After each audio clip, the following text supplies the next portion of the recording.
మహాభారతం 30వ ఎపిసోడులోనికి స్వాగతం.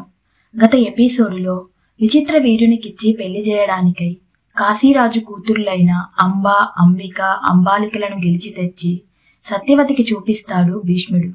సత్యవతి చాలా సంతోషిస్తుంది. ఇక మిగతా కథను ఈ ఎపిసోడులో తెలుసుకుందాం. కాని కాశీరాజు ముగ్గురు కూతుళ్లలో పెద్ద కుమార్తె అయిన అంబ సత్యవతిని చూడగానే ఆమె పాదాలపైన పడి బోరున ఏడ్చింది. అక్కడున్న బంధు పరివారం, సత్యవతి, భీష్ముడు అది చూసి ఆశ్చర్యపోతారు. కొద్దిసేపటికి సత్యవతి ఆమెను అనునయించి విషయం అడిగింది. నేను సాల్వరాజును ప్రేమించాను, అతడు కూడా నన్ను ప్రేమించాడు. మా తండ్రి గారు కూడా మా వివాహానికి ఒప్పుకున్నాడు. స్వయంవర సమయాన అతని మెడలో వరమాల కూడా వేశాను. కొద్దిసేపు ఆగితే నేను సాల్వరాజును వరించేదానిని. ఈలోపే నన్ను ఇలా తెచ్చారు. ఇప్పుడు ధర్మం ఏదో మీరే నిర్ణయించి అలా చేయండి అని ఏడ్చింది. తాను మాట్లాడడానికేమీ లేక సత్యవతి మౌనం వహించింది. భీష్ముడు వెంటనే, ఈ విషయం నాకు ముందే తెలిస్తే బాగుండేది. ఇప్పటికైనా మించిపోయినదేమీ లేదు. నిన్ను తిరిగి నీవు ఇష్టపడిన సాల్వుని వద్దకు పంపిస్తాను అని కొందరు బ్రాహ్మణులను ఆమెకు తోడుగా ఇచ్చి సాల్వరాజు వద్దకు గౌరవంగా పంపించాడు. కాని సాల్వరాజు ఒకరు గెలిచిన దానిని నేను స్వీకరించను అంటూ తిరస్కరిస్తాడు. అంబ తిరిగి భీష్ముని వద్దకు వస్తుంది. సాల్వుడు కాదన్నాడు. ఇక నీవే నన్ను పెళ్లి చేసుకో అని అడుగుతుంది. అప్పుడు భీష్ముడు ఇలా అంటాడు, నేను ప్రతిజ్ఞాబద్ధుడిని, చేసుకోలేనంటాడు. అక్కడికక్కడ అప్పటికప్పుడు భీష్ముణ్ణి ఏమీ చేయలేక వెళ్లిపోయి భీష్ముణ్ణి అంతం చేసేందుకు రకరకాల ప్రయత్నాలు చేస్తూ ఉంటుంది. ఈమె పూర్తి కథ భీష్ముని మరణ సమయాన చెప్పుకుందాం. తరువాత అంబికను, అంబాలికలను విచిత్ర వీరునికిచ్చి అత్యంత వైభవంగా వివాహం జరిపించాడు భీష్ముడు. పెళ్లి తరువాత విచిత్ర వీరుడు అంతఃపురం నుండి బయటకు రాకుండా భార్యలతో మాత్రమే ఉండేవాడు. రాజ్యం, పరిపాలన లాంటి విషయాలను ఏమాత్రం పట్టించుకునేవాడే కాదు. అలా 3 ఏళ్లు రాత్రింబవళ్లు బయటకు రాకుండా అంతఃపురంలోనే ఉండటంతో అతడు అనారోగ్య పాలయ్యాడు. క్షయవ్యాధికి గురి అయ్యాడు. అప్పటికి అంబిక, అంబాలికలకు సంతానం కలుగలేదు. చివరికి క్షయరోగం చేత పీడించబడి ఒకరోజు చనిపోయాడు. భీష్ముడు మనస్సు గట్టిగా చేసుకుని విచిత్ర వీర్యునికి సకల లాంఛనాలతో పరలోక విధులు నిర్వహించాడు. సత్యవతి, అంబ, అంబాలికలతో కూడిన అంతఃపురం దుఃఖసాగరంలో మునిగిపోయింది. భీష్ముడు ముందుగా తేరుకొని అందరినీ ఓదార్చి తిరిగి రాజ్యభారాన్ని వహించాడు. కాని సింహాసనం రాజు లేకుండా ఎన్ని రోజులు ఖాళీగా ఉంటుంది? దిగులును, బాధను గుండెల్లోనే అణుచుకొని భీష్ముడిని పిలిపించి సత్యవతి ఇలా అంటుంది, నాయనా, రాజులేని రాజ్యం అన్ని అరాచకాలకు గురి అవుతుంది. నీవు మంచివాడివి, రాజనీతి శాస్త్ర సహితంగా సర్వశాస్త్రములు తెలిసిన వాడివి, ఎదురులేని యుద్ధ నిపుణుడివి. నీవున్నావన్న కారణంగా శత్రురాజులు ఇటు చూడటం లేదు, అరాచక శక్తులు తల ఎత్తడం లేదు. కాని ఇలా ఎన్నాళ్ళు? నేను ఈరోజు నిన్ను ఆజ్ఞాపిస్తున్నా, కుమారా, నీవు ఈ కురు సింహాసనంపై కూర్చో, రాజుగా ఈ రాజ్యాన్ని పరిపాలించు. సాక్షాత్తు బ్రహ్మ నుండి వచ్చిన కురు మహాసామ్రాజ్యం. నీ వంటి వాడు ఉండి కూడా అనాథ కాకూడదు. నీ తండ్రి శంతనుడు ఎంతో ప్రేమతో పాలించిన ఈ ప్రజలు నీవుండగానే వేర్పాటుకు గురి కావచ్చు. రాజ్యభారం వహించు. ఈ శంతన వంశం ఆగిపోకూడదు. నీవు వివాహం చేసుకో, పిల్లలను కను, వంశాన్ని ఆగకుండా చూడు అని భీష్మునితో ఎంతో ప్రేమగా చెప్పింది.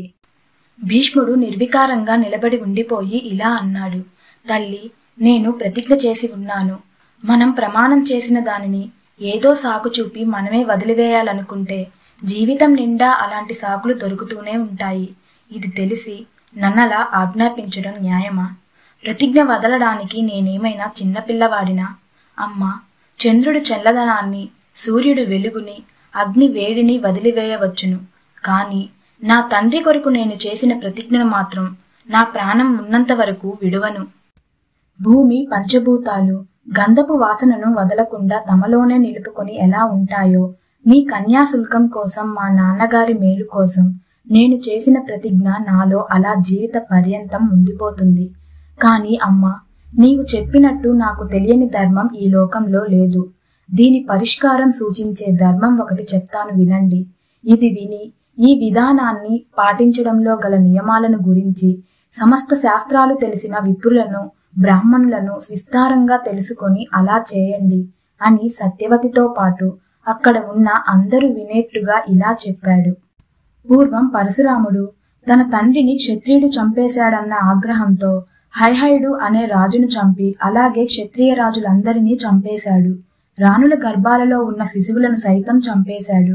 అంతటితో క్షత్రియుడనేవాడు భూమిపై లేకుండా అంతరించిపోయాడు. ప్రజల్లో కట్టుబాట్లు విధించేవాడు, ధర్మాన్ని విస్తరించేవాడు లేక దొంగలుగా, దోపిడీదారులుగా, హంతక ముఠాలుగా తయారయ్యి పంటలు పండించేవారు లేక, పన్నులు వసూలు చేయించేవారు లేక, చెరువులు తవ్వించేవారు లేక, కాలువల్లో నీరు లేక, వానలు కురవక, కురిసిన నీరు నిలువ ఉండక, త్రాగునీరు కూడా లేక ఒకరినొకరు చంపుకునే స్థాయికి మానవజాతి వచ్చింది. దీన్ని ఆపి పరిపాలించే వాడిని తీసుకురావాల్సిన అవసరం ఏర్పడింది. రాజు అంటే అనంత సామ్రాజ్యానికి సంబంధించిన అన్ని శాఖలను అనుసంధించే జ్ఞానం కలిగిన వాడు అవ్వాలి. అప్పుడు రాజుల భార్యలు మహిమాన్వితులైన మహర్షుల అనుగ్రహం వల్ల లోకాన్ని పాలించగల కొడుకులను కన్నారు. ఆ విధంగా రాజవంశాల పాలన మళ్లీ మొదలయ్యింది అంటూ బృహస్పతి శాపానికి గురి అయ్యి భార్యా పిల్లల చేత బయటకు తోసివేయబడి అంగరాజు అనే రాజర్షి పుట్టుకకు కారణమైన దీర్ఘతముని కథను, అలాంటి మరికొన్ని కథలను చెప్పి ఇంకా కాశీరాజు కుమార్తెలైన అంబిక అంబాలికలు ఎప్పుడైతే విచిత్రవీరుని పెళ్లాడారో అప్పుడు కురువంశానికి చెందిన వారయ్యారు. వారిని విచిత్రవీరుని భార్యలు అంటాము. వారికి పుట్టే పిల్లలు కురువంశానికి చెందిన వారవుతారు. ఎవరైనా నిష్కల్మషుడు, నిరాడంబరుడు, వేదజ్ఞానం తెలిసినవాడు, శాస్త్రజ్ఞానం తెలిసినవాడు అయిన బ్రాహ్మణుడు గాని ఉంటే అతని తపశ్శక్తిని వినియోగించి విచిత్ర వీరుని భార్యల యందు సంతానాన్ని కలిగించవచ్చు అని చెప్పాడు భీష్ముడు. భీష్ముడి మాటలకు సత్యవతి మనస్సు కుదుటపడింది. వంశాన్ని ముందుకు నడిపించే అవకాశాలు కనిపించడంతో చాలా సంతోషించి, భీష్మ, నీకు వ్యాసుడు అని గొప్ప తపస్వి, వేదాలను సమూలంగా తెలుసుకున్నవాడు అయిన అన్నయ్య ఉన్నాడు. విచిత్ర వీరుని భార్యలైన అంబిక అంబాలికలకు సంతానాన్ని అనుగ్రహించడానికి అతని కన్నా గొప్పవారు ఎవరూ ఉండరు. అతను నాకు కుమారుడిగా జన్మించిన వెంటనే తపస్సుకై వెళుతూ నాతో ఎప్పుడైనా అవసరం వస్తే నన్ను తలుచుకోండి, నేను వెంటనే మరుక్షణం మీ ముందు ప్రత్యక్షమవుతాను అని చెప్పాడు. కాబట్టి నాయనా భీష్మ, నా ఆజ్ఞ నీ అంగీకారాలు ఉంటే వ్యాసుడు ఇందుకు ఒప్పుకోగలడు అని చెప్పింది. అంతటా భీష్ముడు వేదవ్యాసుడు ఉన్న దిశకు తిరిగి మొక్కి, పూర్వం లోకాలన్నింటినీ బ్రహ్మదేవుడు సృష్టించినట్లు వ్యాసుడు కురువంశాన్ని నిలబెట్టాలి, ఇది అందరికీ అంగీకారమే అని మొక్కాడు. ఆ వెంటనే సత్యవతి కూడా తన కొడుకైన వ్యాసుడిని మనసులో స్మరించుకుంది. నల్లగా పొడుగ్గా రాగిరంగు వెంట్రుకలతో వ్యాసుడు వెంటనే వారి ముందుకు వచ్చి తల్లికి నమస్కరించాడు. అప్పుడు సత్యవతి వ్యాసునితో, వ్యాస, పుత్రుడిని తండ్రి ఇలా చేయి, ఇలా చేయకు అని ఎలా ఆజ్ఞాపించగలడో తల్లి కూడా అలానే ఆజ్ఞాపించడానికి అర్హత కలిగి ఉంటుంది. కాబట్టి ఈ రోజు నేను ఆజ్ఞాపించవలసి వస్తుంది. నాయన, నీవు సర్వకాలజ్ఞుడివి, సర్వధర్మములు తెలిసిన వాడివి. ఈ భీష్ముడు తన తండ్రి శంతనుడి సంతోషం పెట్టడానికి తాను రాజ్యాన్ని, వివాహాన్ని వదిలి బ్రహ్మచర్యం తీసుకున్నాడు. ఇప్పుడు సింహాసనం శూన్యం అయ్యింది. ఆ సింహాసనాన్ని అధిష్ఠించే రాజు కావాలి.